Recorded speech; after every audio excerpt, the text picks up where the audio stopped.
So much terrible weather all weekend long, all across the country. And Sam Champion in the Weather Center with the pictures and has the latest for us as well. Good morning, Sam. Good morning, Robin. Good morning, Diane. Yeah, those storms continue today in the deep south and also the east coast. But over the weekend, here's what we know. 20 reported tornadoes since Friday, half a foot of rain from Oklahoma to Tennessee, and wind damage, lots of it reported in a lot of locations. Strong winds and microburst winds. Severe storms are still soaking the southeast, toppling dozens of trees, knocking out power to 16,000 in Alabama and Georgia, damaging property across 3 states, and the same storms killed 1 woman in Mississippi. The violent weather and excessive rain across the south are all caused by a stationary front, allowing storm after storm to ride along it. In Alabama, one of the trees down crushed the roof of this house. In Georgia, flying debris damaged homes and cleanup crews rushed to the scene. And in Tennessee, flash floods destroyed farms. Farmers spent all day rounding up livestock.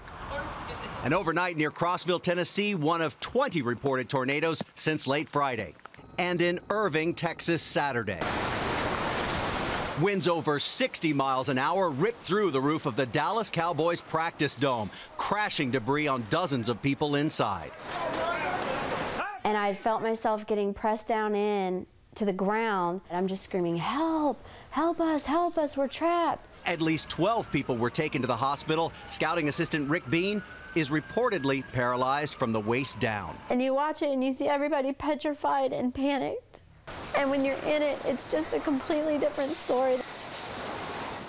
Let us show you this picture. It was taken right around the time of all of that damage outside of Dallas in the Irving area. And let me show you what I think we're looking at. On the left-hand side of the screen, you see what we believe is the strongest part of the storm. And then what you're looking at is kind of a push of wind pushing up some debris. And that would be a pretty classic sign of a microburst. Really, the only difference between a microburst and any other wind that comes out of a thunderstorm is the scale of that wind. These are usually, you're looking at the anvil cloud inside the thunderstorm, and then winds that would drop down out of the center of that storm or along the leading edge of it. A microburst is more like a very focused, powerful push of wind. And again, the damage that you're looking at would be more of a blowover damage and not the twisting damage that you'd see in a tornado, but sometimes they're just as powerful. Diane?